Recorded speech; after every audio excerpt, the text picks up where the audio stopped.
acting up here don't really mean shit to me unless you're gonna fight me here now. I don't think that Jake would have enough time, seeing as he's already undersized. He's not a real heavyweight, and this is Anthony fucking Joshua we're talking about. Take a punch, really. If he takes a big punch from Jake Paul, if he gets hurt in any way by Jake Paul, if he doesn't absolutely ice Jake Paul within a few rounds of this 8-round scheduled bout, well then it really affects his credibility. When Anthony Joshua confronted Jake Paul after feeling disrespected, things got heated. The heavyweight champion became upset and showed his frustration with Paul's comments and actions. No, this shit don't matter. Like, people we're gonna fight now, we're gonna fight tomorrow. The heated press conference was only the start of the talk about Jake Paul and Anthony Joshua. Experts shared their thoughts about the dangers and meaning of this fight. Famous trainer Barry McGuigan gave strong criticism, saying many real boxers would feel real fear fighting someone like Jake Paul. After decades around powerful fighters, McGuigan explained that one clean punch can change everything in a fight, showing how risky this matchup could be. Freak show. Some people are saying, you know, AJ's grabbing the bag. There's nothing wrong with that, because anybody else, if they got offered that kind of money, they would do it. So, yep. And some people are suggesting he might damage his legacy. Where do you sit with the decision of him taking that fight? And it's a professional 8-round fight as well. Yes, it's a highly dangerous fight for Jake Paul. I don't know what he's doing, unless they have done some sort of caveat or some sort of agreement that he says he's going to go easy on him, or he's not going to go flat out. But you know, I've been tossing this up and down in my mind and trying to figure how, and under God, when he had agreed to fight someone like Tank Davis, who is, you know, several divisions below him. That's more like what Jake Paul does. And then he goes from there to fighting Anthony Joshua. I mean, just look at what happened to Francis Ngannou, who's a big, athletic, tough guy and had gone 12 rounds with Tyson Fury and given him a real ding-dong. And then he gets absolutely obliterated in a round and a half against Joshua. That shows you, despite the fact that he's been knocked out since by Daniel Dubois, who could knock out anybody, by the way, in any weight division or in any era of the heavyweight division. He's such a powerful guy; he could knock anybody out if he hits them properly. But you know, it just seems utter madness. And utter madness. Wade, the host of the Wade Concept podcast, says Jake Paul's secret plan for fighting Anthony Joshua has been revealed. He explains that Paul has been sparring with many heavyweights to match Joshua's size, height, and experience. These sessions help Jake learn to handle real heavyweight power while improving his timing and strategy. By training with fighters similar to Joshua, Paul is getting ready for the tough challenges he'll face in the ring. To be for an Anthony Joshua fight if you're Jake Paul, who hasn't fought someone in the top, realistically, the top 50. I know Tommy Fury is ranked in the top 50, but anyone that is a top 50 fighter, even in your weight class, let alone a top 10, top 5 heavyweight in Anthony Joshua, who was a 2-time heavyweight champion of the world. Can you get prepared for a guy like that if you brought in, let's just say, a deity, freaking Zeus, Hercules, whoever, to prepare you? Could you do it? I don't think that Jake would have enough time, seeing as he's already undersized. He's not a real heavyweight, and this is Anthony fucking Joshua we're talking about. But I will say there were rumors going around that Jake was not taking this fight as seriously as he needed to. That Jake was dilly-dallying, flying to go see F1 in Miami after his press conference, and then going to see his girl all the way in the Netherlands if she's trying to qualify for, I think, the Olympics or something else. There was this post from his girlfriend. I don't know if, again, this was in the Netherlands or where it was at,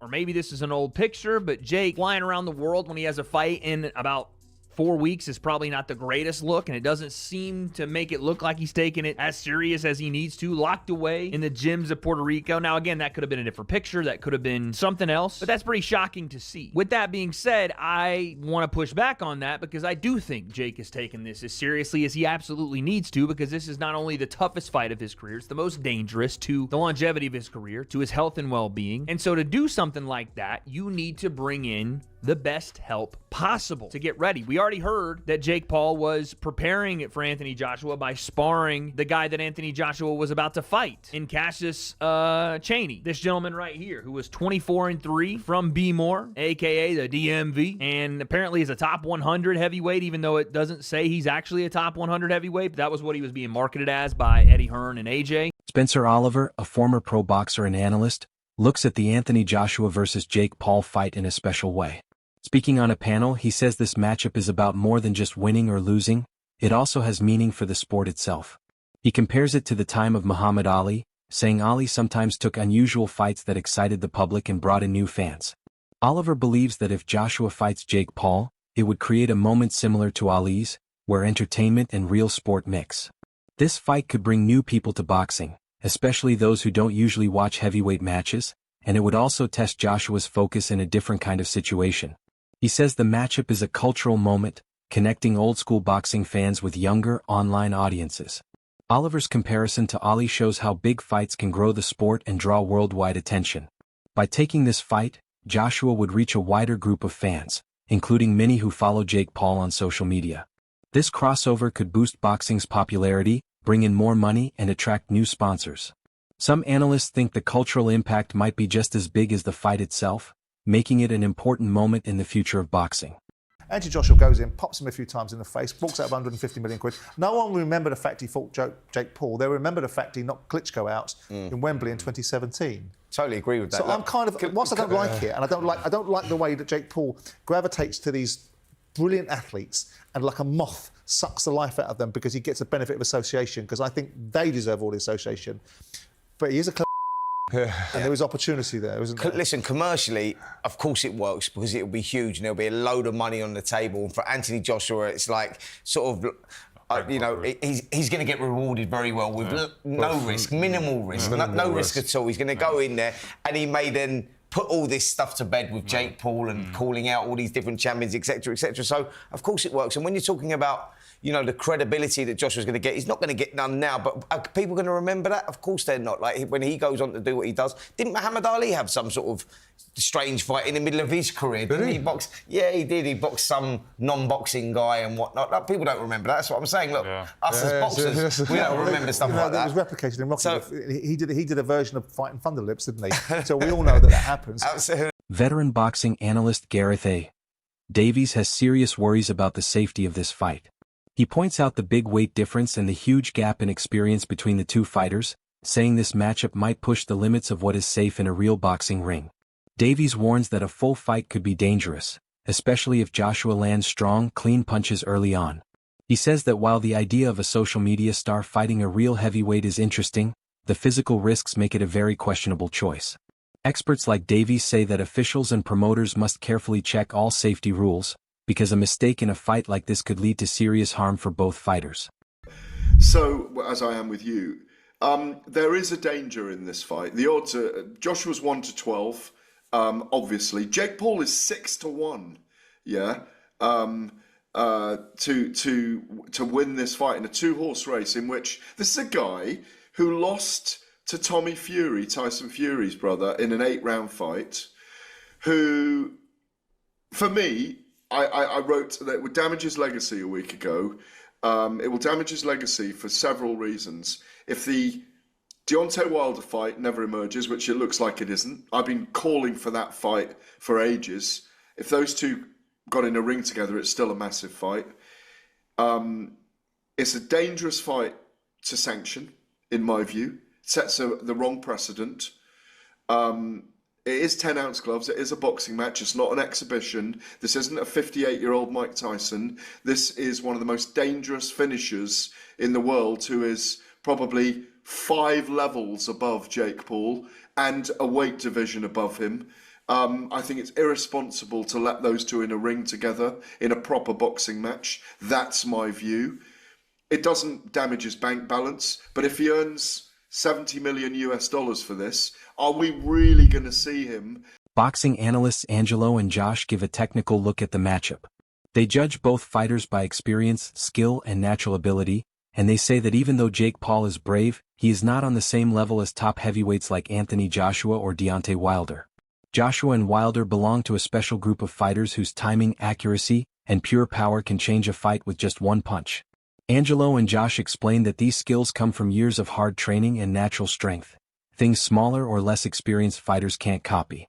They say that bravery is not the same as skill, and while Paul's confidence is impressive, it cannot replace the deep training and instinct that real heavyweight pros have in the ring. I just don't think that he could compete at the highest level, and I don't think he'd beat the top 5, top 6 guys. But that in that weight class is where he'd be at, like say 180, 188 or 189, somewhere around there is where he'd probably compete. There's not a lot of talent there though, so he might be pretty good in those weight classes. Him competing in the heavyweight division against like Deontay Wilder or Anthony Joshua or anybody else, no, he gets annihilated. I'm very surprised he signed this fight. I was shocked he signed this fight. I texted my buddy Bo because Bo follows boxing really well, and I texted him. I was like, dude, we might see a death. And he said the same thing. He's like, I cannot believe he agreed to that fight. But the numbers, the numbers that are, nobody knows the true payouts.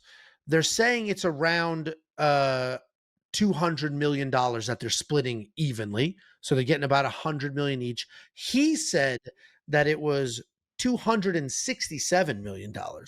So I don't know who you believe or don't believe, or it could be they're splitting 200 and the 67 delta, they had to pay DAZN because Anthony Joshua has a contract with DAZN. And this fight's going to be on Netflix. DAZN. It's DAZN. So they, which makes, how the hell? Please stop saying DAZN, okay? DAZN. That's like Saint Benoit, okay? Where's the O in DAZN? It's DAZN. Well, there's no O or no E at the end. But so they had to buy, they basically had to buy Anthony Joshua his permission to do this fight on Netflix. Henry, a boxing analyst, says the risks in this fight go both ways. Even though most people talk about the danger Jake Paul faces fighting a champion, Henry explains that Anthony Joshua also has things to lose. If Joshua makes even a small mistake, Paul could take advantage of it, which might hurt Joshua's reputation even if he still wins. They point out that for a fighter as famous as Joshua, anything less than a perfect win could look bad. The analysis shows that this fight is not an easy showcase for the champion. Both fighters have a lot at risk when it comes to their reputation, how the public sees them, and their future legacy. But the reason this creates immense risk for Joshua is because even if Joshua wins this fight, it has to be perfect. There cannot be a moment of hesitation from Anthony Joshua. He can't look mentally shot. He can't take a punch, really. If he takes a big punch from Jake Paul, if he gets hurt in any way by Jake Paul, if he doesn't absolutely ice Jake Paul within a few rounds of this 8-round scheduled bout, well then it really affects his credibility. All the things that have ever been said about him, he's a hype job, he's been coddled. He didn't really want to fight Deontay Wilder when they were both in their prime. He's just a big bodybuilder, as Tyson Fury loves to put it. Anyone who's ever doubted him will have absolute ability to do so. And so the fact that this is actually a sanctioned fight, it tells me that Anthony Joshua cannot be going in there or will not go in there and try to carry Jake Paul. Otherwise, it might as well just be an exhibition. If he does go in there and carry Jake Paul, my fear for him is that most people will not be aware that that's what he's doing. Reputationally, it would just cause serious damage. And like I say, I think the only way he comes out of this unscathed, reputationally, is by going in there and securing a clean knockout. Anthony Joshua can't do anything to boost how people view him as a boxer in this fight. All it can do is damage him unless he's punch perfect. He's fighting someone who realistically has nothing to lose and absolutely everything to gain. And that in itself can be dangerous. It can be risky. And given that Jake Paul has achieved so little, given that Anthony Joshua wants to remain relevant and credible, so it seems, because he has a couple of potentially big fights left, especially against Tyson Fury, why is he doing this? He doesn't want to jeopardize that, surely. Well, I can tell you exactly how I think he has rationalized this in his mind. The first thing is that he's going to get paid an absolute shed load of money. Around 50 million is what we're hearing. I've heard 50 million pounds, 50 million USD, but whatever happens, it's a significant amount of cash. Possibly will be one of his highest ever career paydays, possibly similar to what he'd make for a Tyson Fury fight. But for what? Like 1% of the risk? I don't know. I don't know how to put it in numerical form, but it's not difficult for him. Promoter Eddie Hearn talks about the money and strategy behind the fight, explaining why the offer for Anthony Joshua is hard to turn down. Hearn says Joshua has already achieved almost everything in the heavyweight division. At this point in his career, a huge payday makes sense, especially since it pays much more than normal fights. Hearn says this is a smart business move, showing how boxing often mixes strategy with money. For Joshua, the fight isn't about proving anything, it's about using his fame to earn big while staying in the spotlight. It becomes a mix of sport, entertainment, and financial planning. Paul obviously was reported yesterday by the Ring by Mike Coppinger that one's in the works and looking likely for December. What can you tell me? Yeah, not yet. I mean, there has been conversations, obviously. I think it comes down to how true, they are. Jake Paul is that he actually wants to fight. I mean, he's a madman if he wants to fight. But for some reason, and he thinks he can beat AJ. And I have to be honest, we were going to have a run out in December over 8 rounds against a bloke you've never heard of. And we may end up having a run out against Jake Paul for a career high payday. I don't see how we can turn it down.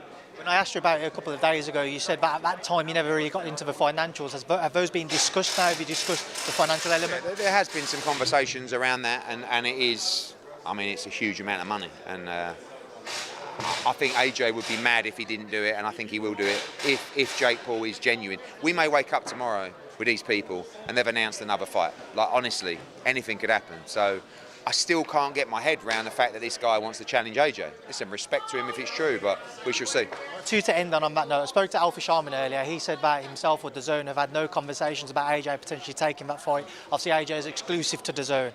What's the situation with regards to that? Because I know they'd want it. Apparently the fight's done. Obviously, it's not done because those conversations have to take place. I'm very confident that I can have some positive conversations with DAZN. Obviously, we'll be on a clock, but it's a 50-50.